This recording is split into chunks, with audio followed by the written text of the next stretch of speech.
ओम शांति।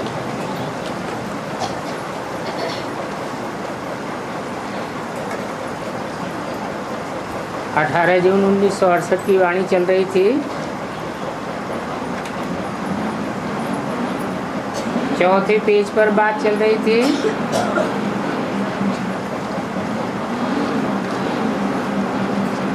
कि सहज सहज जो कुछ मिलता है सो ले लेना चाहिए। अगर मांग के लिया तो वो पानी के समान हो जाता है।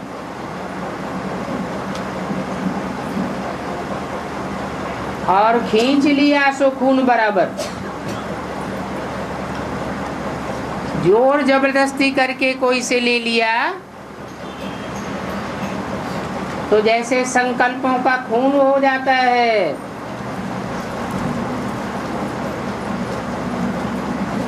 किसी आदमी की हत्या कर दी जाती है तो जोर जबरदस्ती वाली बात हुई ना। कई तो बहुत तंग करते हैं।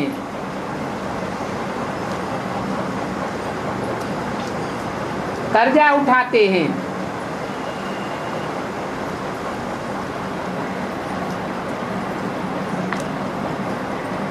तो जो कर्जा उठाना है वो भी रक्त के समान हो जाता है।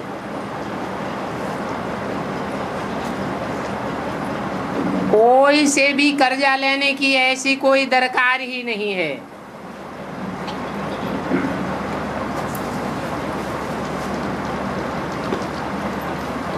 फिर ये भी बताया है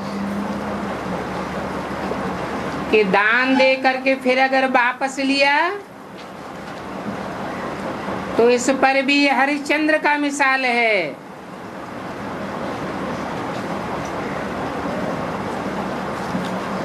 चांडाल बनना पड़ता है।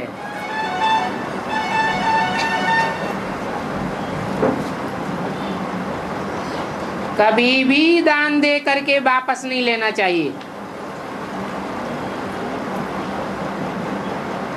बाप कहते हैं ऐसे काम मत करो।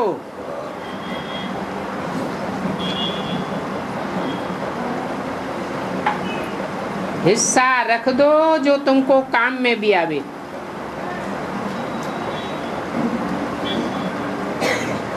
बच्चों को इतना पुरुषार्थ करना है जो अंत समय में बाप की ही याद रहे और अपनी आत्मा के 84 का चक्कर भी याद आ जावे।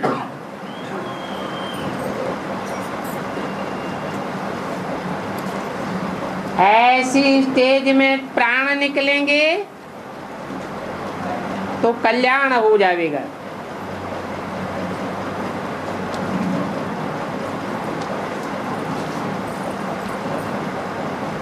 बुद्धि से चक्कर लगाते लगाते प्राण भी छूट जाएं तो चक्रवर्ती राजा बन जाएंगे। ऐसे नहीं समझो कि हम पिछाड़ी में याद कर लेंगे। बहुत लंबे समय का पुरुषार्थ ही पिछाड़ी में काम आता है।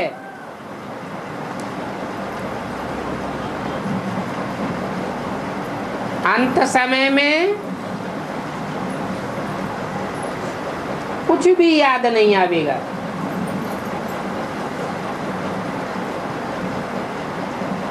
उस समय ऐसी अवस्था हो जाएगी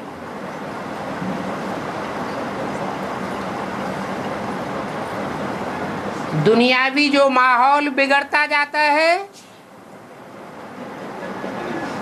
उसका प्रभाव पड़ जाएगा। तो अंत मते सो गति हो जाएगी।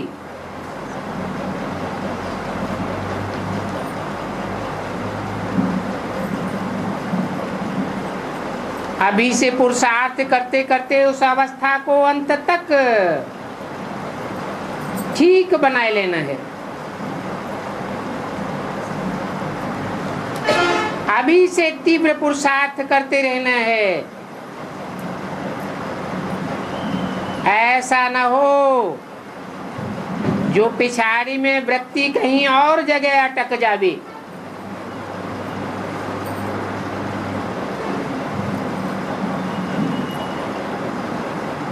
अभी से याद की प्रैक्टिस करते रहने से पाप कटते रहेंगे।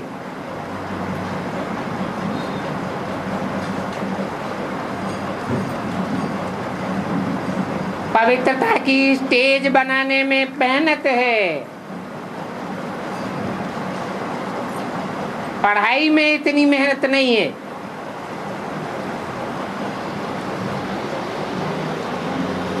तो पवित्रता की बात पर बच्चों का ध्यान अच्छा रहना चाहिए।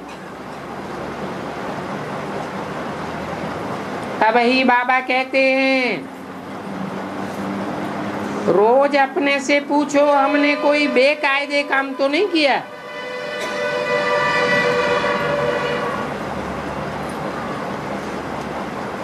कोई को अपने नाम रूप में तो नहीं फंसाया,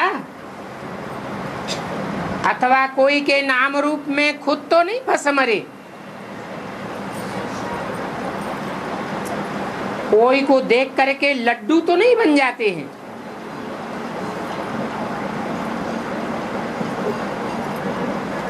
कर्मेंद्रियों से कोई भी बेकायदे कर्म नहीं करना है।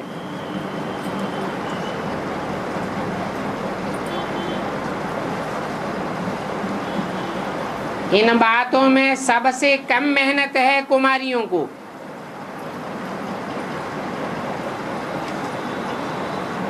अगर कुमारी जीवन चल रहा है तो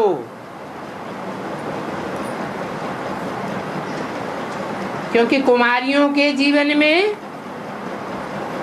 इतना संबंध नहीं जुड़ता है।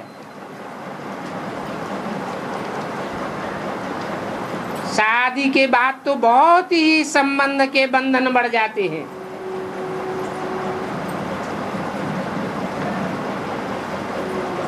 फिर जिन जिन रिश्ते नातों से संबंध जुड़ते हैं उनकी याद बड़ी मुश्किल से टूटती है।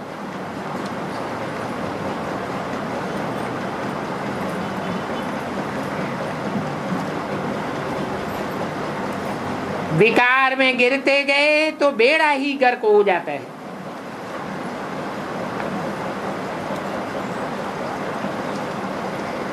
ये शरीर रूपी बेड़ा है।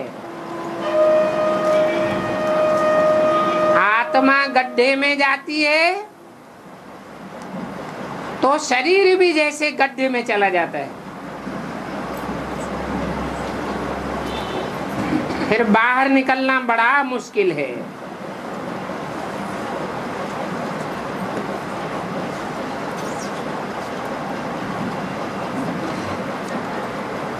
शादी होने के बाद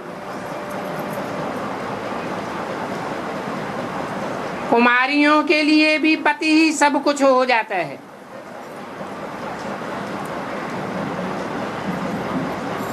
तब तो पति के मरने पर या हुसैन करते रहते हैं।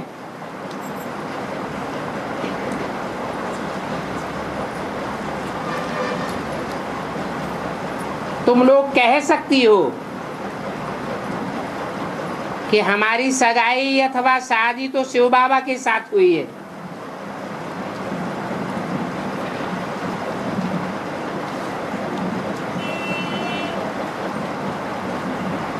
परंतु ऐसे भी नहीं कहना चाहिए।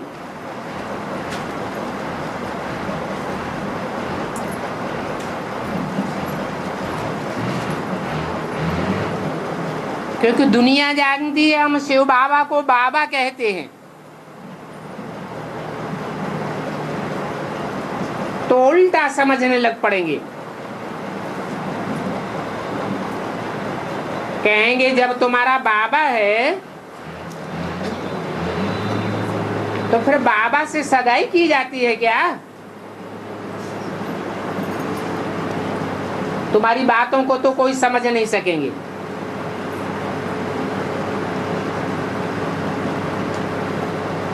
तुम बाप के बने हो बेहद का वर्षा लेने के लिए,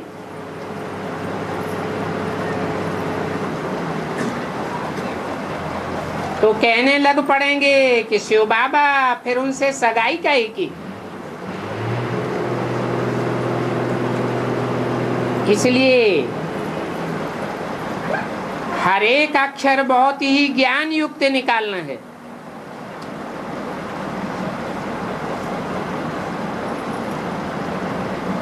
ऐसे वैसे अक्षर मुंह से नहीं निकलने चाहिए।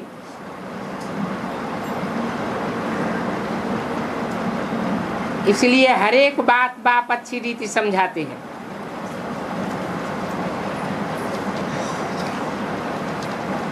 मूल बात है अपना रोज पोता मिल देखो। व्यापारी लोग भी रोज का अपना पोता मेल निकालते हैं ना। ये बाबा भी रोज का पोता मेल निकालते थे। झट मालूम पड़ जाता था आज इतना फायदा हुआ। तो तुम भी रोज अपना पोता मेल निकालो, तो फिर तुमको मालूम पड़ता रहेगा कितना नुकसान हुआ।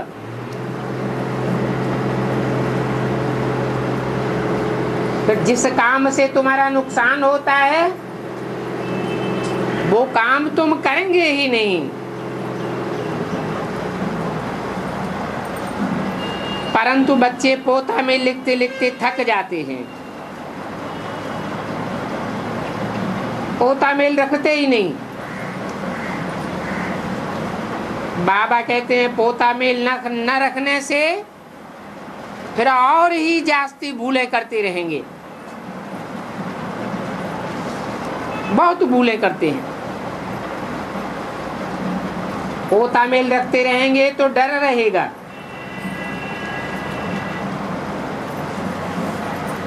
मालूम पड़ता रहेगा कि इस हिसाब से हमारा मर्तबा बहुत कम हो जाएगा।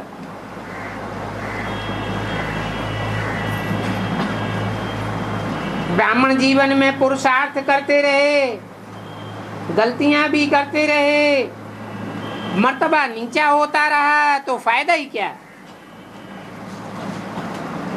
और ही नुकसान हो जाता है।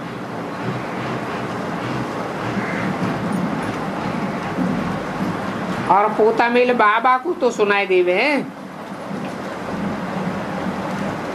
बाबा आज हमसे ये फायदा हुआ और ये नुकसान हुआ।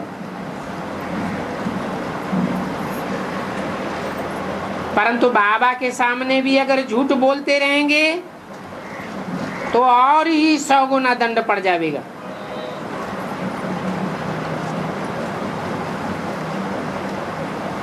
न सुनाने से भी भूलें वृद्धि को पाती रहती है। अपने अंदर से भी पूछ सकते हो हमने क्या क्या विकर्म किए। इस बाबा को तो अपनी जीवन कहानी बचपन से याद है।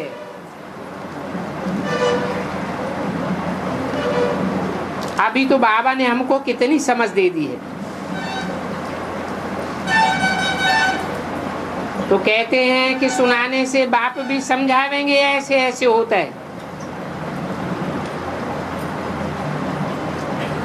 सर्जन इंजेक्शन लगाते हैं, राय देंगे, सुनाने से तुम्हारी बहुत हल्काई हो जाएगी। बाबा तुमको ट्रस्टी बनाए देते हैं। और तुम बच्चे तो जानते हो कि हमारा तो इस दुनिया में और कुछ भी नहीं है। हमको तो अब देही अभिमानी बनना है। इस दुनिया में तो हमारी अब कोई मिल्कियत नहीं रही, क्योंकि देह के संबंध, देह के पदार्थ सब से ममत्व तोड़ना है।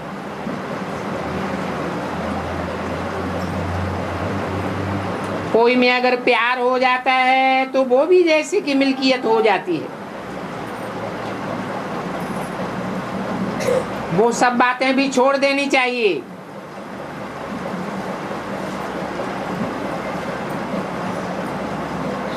जानते हो कि पतित शरीर से लव नहीं रखना है। अभी हमारी आत्मा प्योर बन रही है और पवित्र बनते बनते अगर पतित शरीर से लव हो जाएगा तो और ही नुकसान कर लेते हो। कोई के भी पुराने पतित शरीर से बिल्कुल लव नहीं होना चाहिए।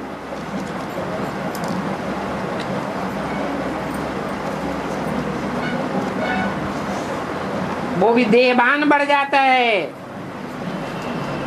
इसलिए अनासक्त होकर के रहना चाहिए।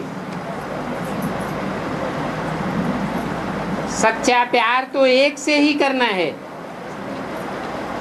बाकी सब से अनासक्त रहना है। बाल गृहस्थी में रहते हो, बाल बच्चे आदि भी हैं, परंतु कोई में भी आसक्ति नहीं होनी चाहिए। आसक्ति की निशानी है कि बुद्धि में बार बार वही याद आता रहेगा। तुम जानते हो कि इन आंखों से हम जो कुछ भी देखते हैं वो सब खत्म हो जाना है।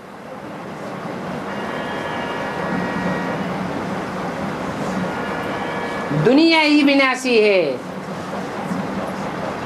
सारी दुनिया का विनाश होना है, तो इनसे लव क्यों लगावें? बाबा तो बच्चों को रोज समझाते रहते हैं कि ममत्व तो कुछ भी नहीं रखना चाहिए, एक में ही सारा प्यार गिरता रहे, बाकी नाम मात्र।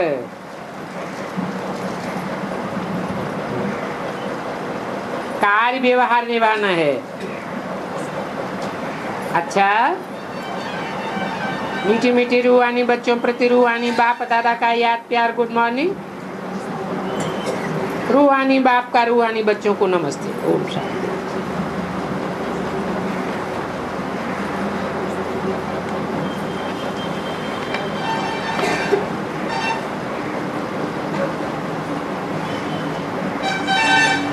आज का रात्रि क्लास है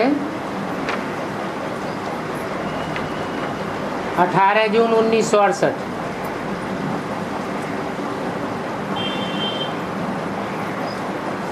बाबा बच्चों को रोज कहते रहते हैं मन मना भव। यहाँ जब बाबा के सामने बैठते हैं तो खास अपन को आत्मा समझ करके बैठना है।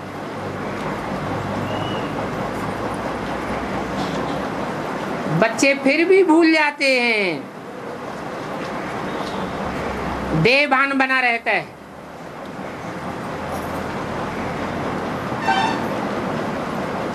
इसलिए आगे भी रोज रोज बाप ने समझाया है अपन को आत्मा समझो।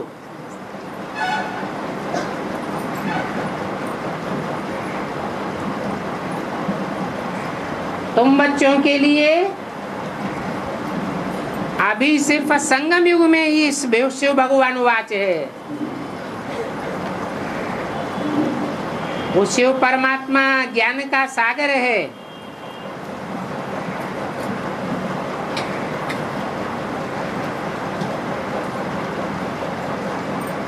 मनुष्य सृष्टि का बाप भी कहेंगे, मैं मनुष्य सृष्टि का बीज रूप हूं।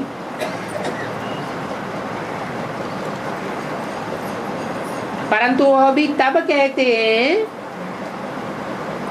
जब आत्माओं का बाप उनमें प्रवेश करता है।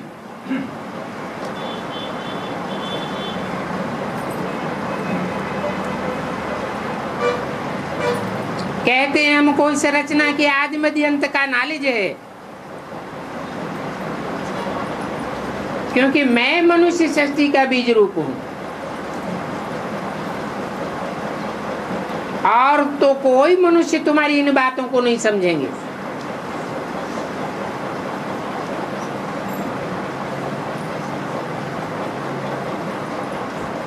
तुम्हारा तो साकार में गुरु भी है।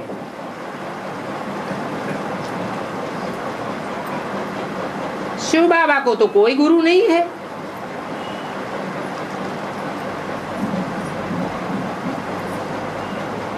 यहाँ की परंपरा से गुरु करने का रिवाज चला आता है, परंतु भक्ति मार्ग में तो देहधारी गुरुओं को गुरु कर लेते हैं।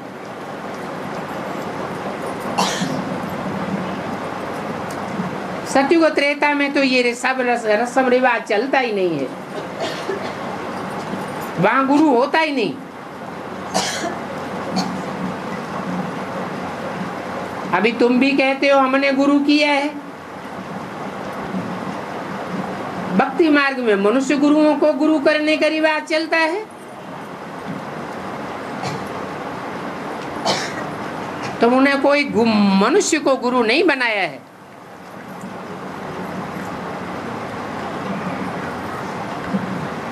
क्योंकि अगर मनुष्य को गुरु बनावेंगे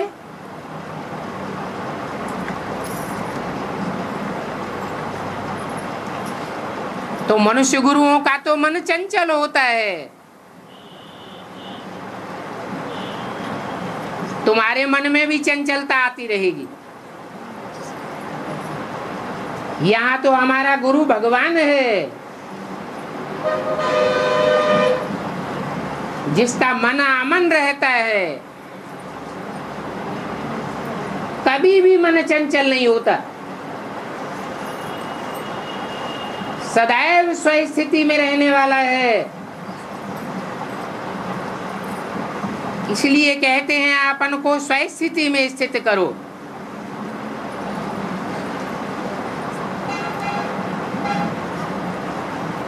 और तुमको तो गुरु नहीं मिला है, तुम कहेंगे हमको सदगुरु मिला है।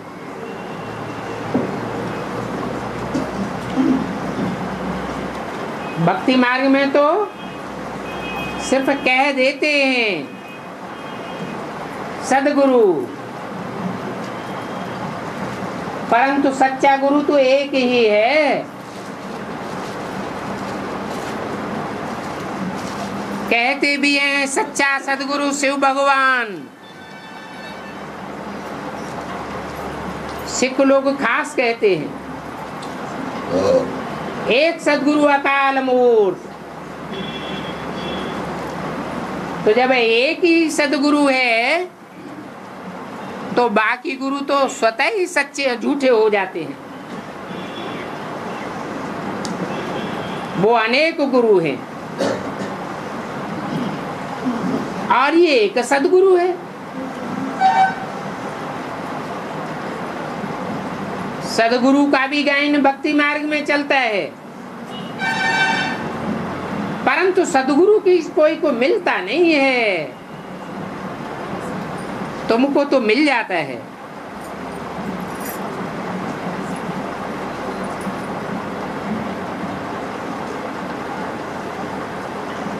सिख लोग सदगुरु अकाल मूर्ति ये महिमा कृष्ण की कब नहीं करेंगे।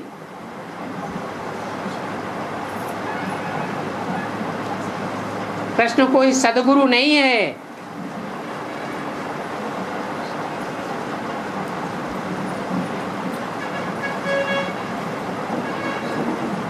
जो सत्य होता है उसका कभी विनाश नहीं होता, असत्य का विनाश हो जाता है, झूठ का नाश हो जाता है।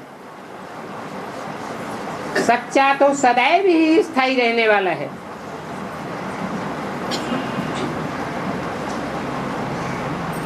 तो उसे एक भगवान की महिमा ही अलग है।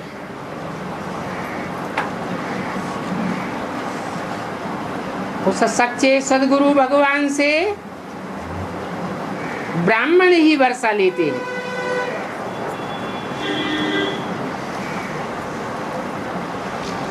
जो सच्चाई से पवित्रता के लिए पुरुषार्थ करते हैं उनको ही ब्राह्मण कहा जाता है।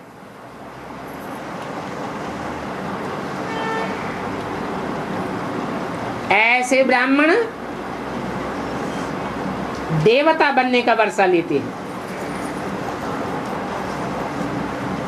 और मनुष्य से देवता तो कोई धर्म पिता बना ही नहीं पाता है।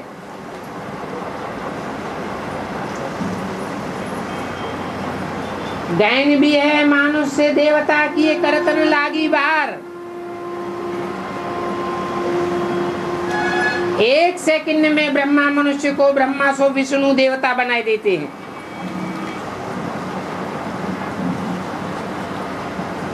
नहीं तो ये देवता पद कहां से आया?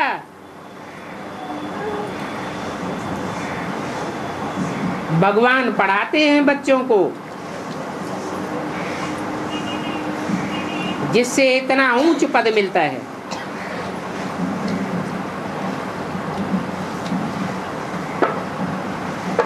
ये पढ़ाई आप ही सिद्ध कर देती है कि हमको शिव बाबा पढ़ाते हैं। मनुष्य गुरुओं की तो पढ़ाई लिमिटेड होती है, क्योंकि मनुष्यों की पढ़ाई पुस्तकों में बांधी जाती है। शास्त्रों का ज्ञान भी पुस्तकों में बंधा हुआ है। भगवान आकर के जो ज्ञान देते हैं वो कोई शास्त्रों में नहीं बांधा जा सकता। अनलिमिटेड ज्ञान देते हैं।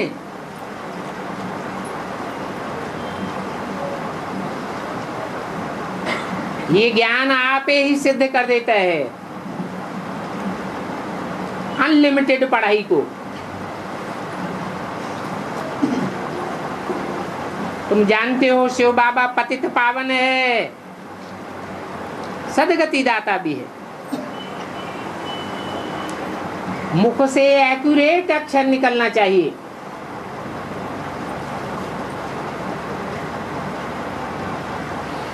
सदगति माना ही स्वर्ग और दुर्गति माना ही नरक।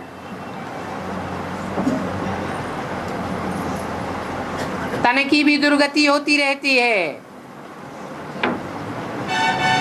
तन की इंद्रियों की भी दुर्गति होती रहती है। मन बुद्धि रूपी आत्मा की तो दुर्गति होती ही है।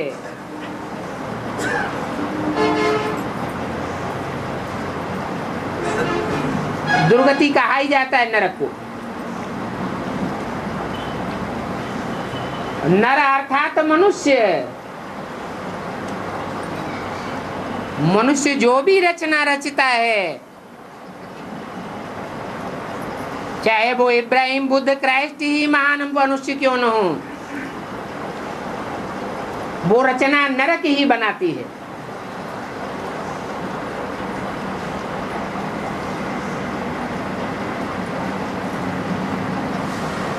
सतयुग की बादशाही तो बाप ही आकर के देते हैं।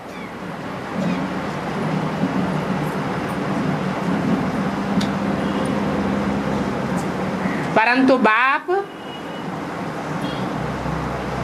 ऐसा गुरु बनता है जिसकी कोई गद्दी नहीं चलती है। उन गुरुओं की तो गद्दी चलती चली आई है। एक गुरु मर जाता है तो उनका फॉलोअर उनकी गद्दी पर बैठ जाता है। अब गुरु की ही दुर्गति हो गई तो चेला कहां से सदगति करेगा? यहां तो ऐसी बात नहीं है।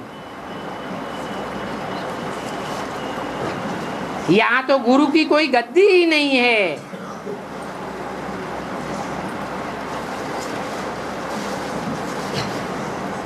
बेसिक ज्ञान में भी ऐसे ही चलता है। एक ब्रह्मा गुरु में शरीर छोड़ गया तो दूसरे को गुरु बना करके गद्दी पर बैठा देते हैं, फिर उनकी मत पर चलते रहते हैं।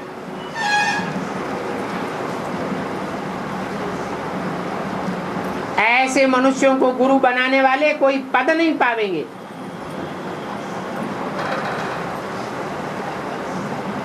वो कोई भी बाप से वर्षा नहीं पावेंगे। इन देवताओं ने तो बाप के द्वारा सिखाए हुए सत्कर्मों से गद्दी पाई है।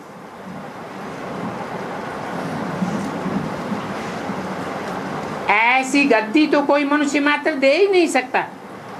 बहुत मुश्किल है।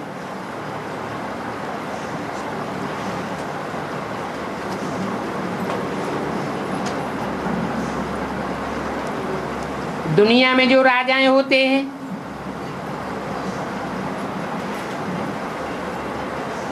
उनकी बुद्धि भी धन दौलत महल माड़ियों में लगी रहती है।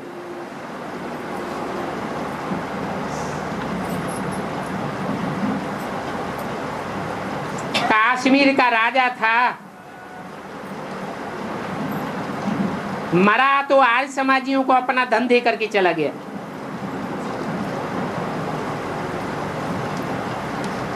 अब आर्य समाजी तो उसका रिटर्न नहीं देंगे।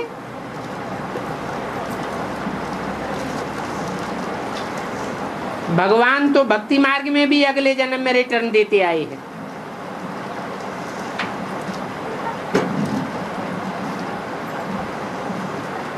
परंतु वह भक्ति मार्ग का दान है अल्पकाल का, हद का दान है। अभी बेहद का बाप बेहद का रिटर्न देते हैं। उस बेहद के रिटर्न को ही भगवान बाप का वर्षा कहा जाता है। बच्चों की बुद्धि में है, समझते हैं कि हमको पढ़ाने वाला भगवान है। अगर ये बात भी याद की कि भगवान हमको पढ़ाते हैं तो भी याद की नहीं जाएगी।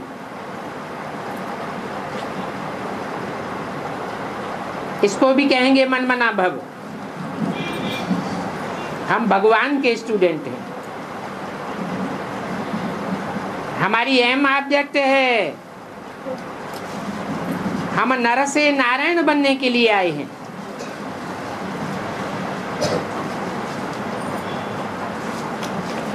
परंतु नर से नारायण वो ही बन सकते हैं जिनकी मन बुद्धि रूपी आत्मा भगवान के दिए हुए ज्ञान के मनन चिंतन मंथन में लगी रहे।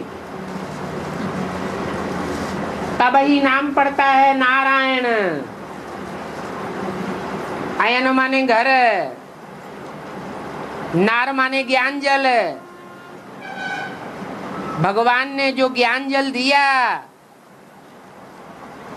उस ज्ञान जल में ही बुद्धि गोते खाती रहती है।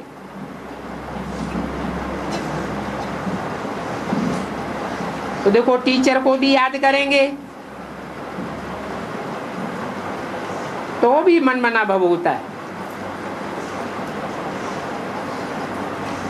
बच्चे समझते हैं बाप ने हमको पक्का कराया है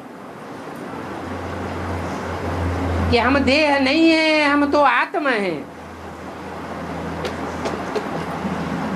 और अविनाशी आत्मा हैं।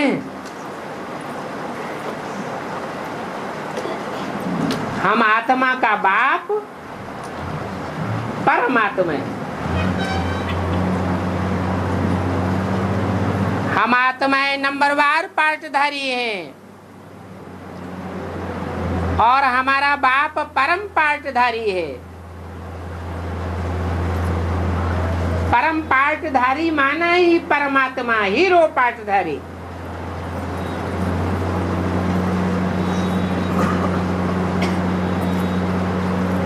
भक्ति मार्ग में भी भगवान को पुकारते रहते हैं। कितना शिव बाबा करते हैं।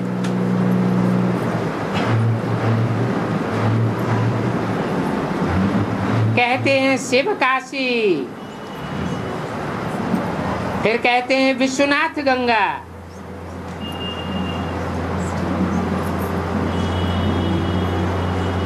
अब काशी में रहने वाला वो शिव बाबा, विश्वनाथ कैसे होता है? वो विश्व की बादशाही लेते हैं क्या?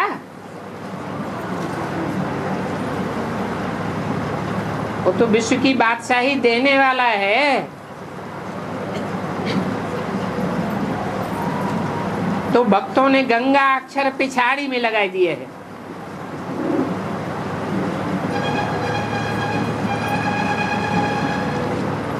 ये बात भी तुम बच्चे जानते हो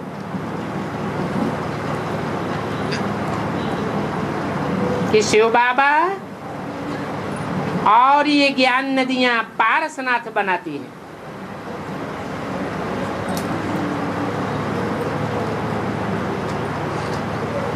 और तो सभी भक्ति मार्ग की उल्टी बातें हैं।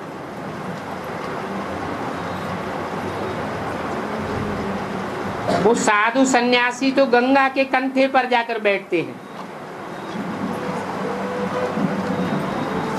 परंतु तुम बच्चे तो अभी शिव बाबा के कंठे पर बैठे हो। तुम ज्ञान गंगाएं भी हो। कहाँ भी बैठो तो ये बात पक्की कर लो, शिव बाबा की याद हो और षष्ठी चक्र का ज्ञान बुद्धि में फिरता हो। तुम ये बात जगह जगह लिख सकते हो। 84 का चक्र याद है, शिव बाबा याद है, जगह जगह लिखा होगा तो याद रहेगा। दिन प्रतिदिन नई नई बातों की एडिशन होती जाती है, जबकि हम बाप के बच्चे हैं और हमारा बाप है हेवनली गॉड फादर है, जो स्वर्ग का रचयिता है। तो हमको भी स्वर्ग का मालिक होना चाहिए, परंतु अभी हम नरक में क्यों बैठे हैं?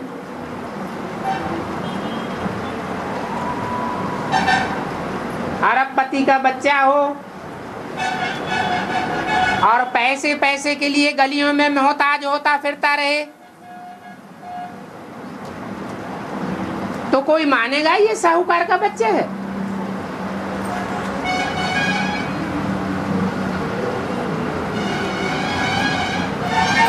अभी तुम स्वर्ग के मालिक बन रहे हो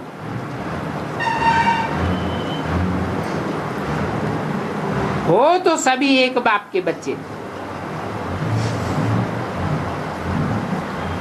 परंतु बच्चे नंबरवार हैं, नंबरवार पुरुषार्थ करते हैं और पढ़ाई भी नंबरवार पढ़ते हैं। पढ़ाई से ऊंच पद पावेंगे। जानते हो कि बाप आते हैं तो भारतवासियों को ही पढ़ाई पढ़ाते हैं।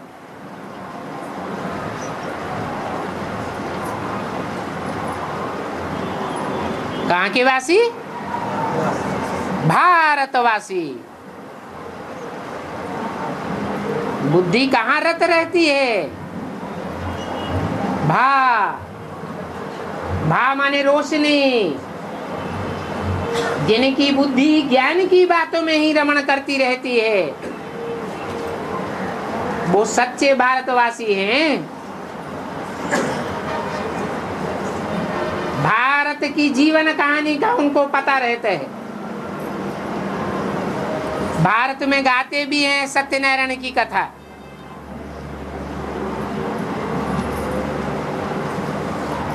जरूर इनको बाप ने कोई समय वर्षा दिया है।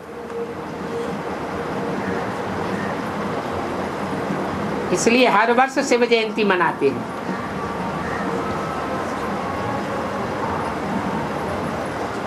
ये हर वर्ष शिव जयंती क्यों मनाते हैं? इस बात को कोई समझते नहीं है। जरूर इनका पुरुषार्थ वर्ष वर्ष ऊंचा चढ़ता रहता है।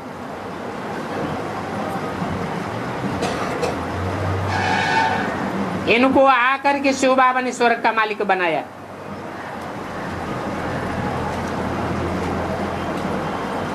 तुम यह बात जानते हो कि शिव बाबा आकर के पढ़ाई पढ़ाते हैं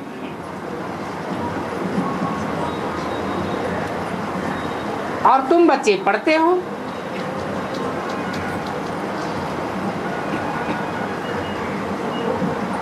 बाबा जो पढ़ाई पढ़ाते हैं और ये लक्ष्मी नारायण ऊंचते ऊंच पढ़ाई पढ़ते हैं, तो उनसे पहले पहले वर्षा मिलता है श्री कृष्ण को।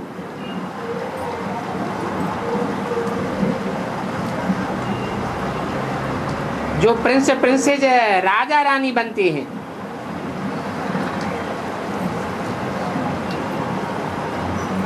जरूर पहले जन्म में ऊंच पद पाते हैं, बाद में सतयुग के और जन्मों में नीचे गिरते जाते हैं।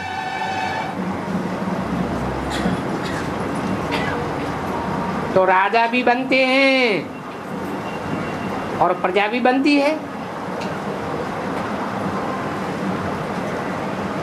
हम राजा बनते हैं तो प्रजा साहूकार गरीब आदमी बनेंगे।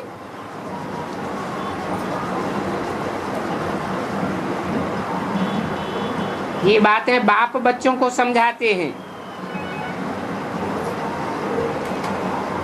कि दुनिया में हर व्यक्ति की, हर आत्मा की, हर चीज की चार अवस्थाएं होती हैं। तो तुम्हारा पुरुषार्थ भी चार अवस्थाओं से पसार होता है।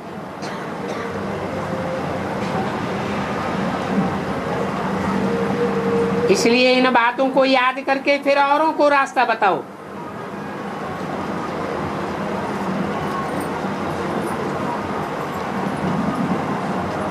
ये आबू में प्रदर्शनी पहले भी बच्चों ने रची थी,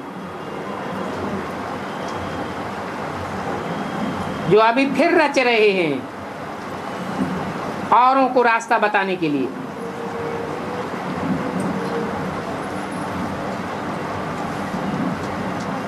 पवित्र भी बनना है।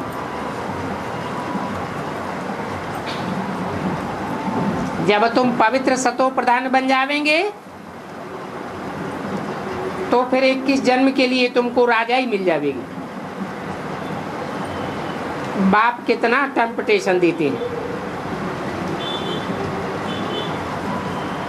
अच्छे अच्छे बच्चे तो झट प्रतिज्ञा कर लेंगे, फिर माया भी गुटखा खिलाती रहती है। ये माया बड़ी जबरदस्त है।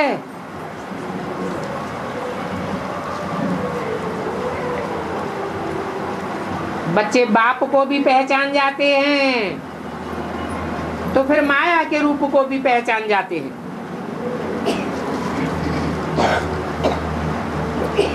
बाप ऐसे बच्चों को मीठे मीठे बच्चे कहते हैं। क्यों नहीं मीठे मीठे कहेंगे? इसलिए मीठे मीठे कहते हैं कि अभी पुरुषोत्तम संगम युग पर तुम मनुष्य से देवता बनते हो। सतयुग को कोई पुरुषोत्तम युग नहीं कहेंगे, क्योंकि पुरुष आत्मा को कहा जाता है। वहां सतयुग में कोई उत्तम उत्तम आत्माएं नंबरवार प्रत्यक्ष नहीं होंगी।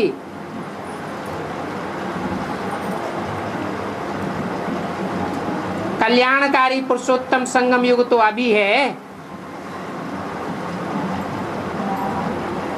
अच्छा, बच्चों को गुड नाइट और नमस्ते।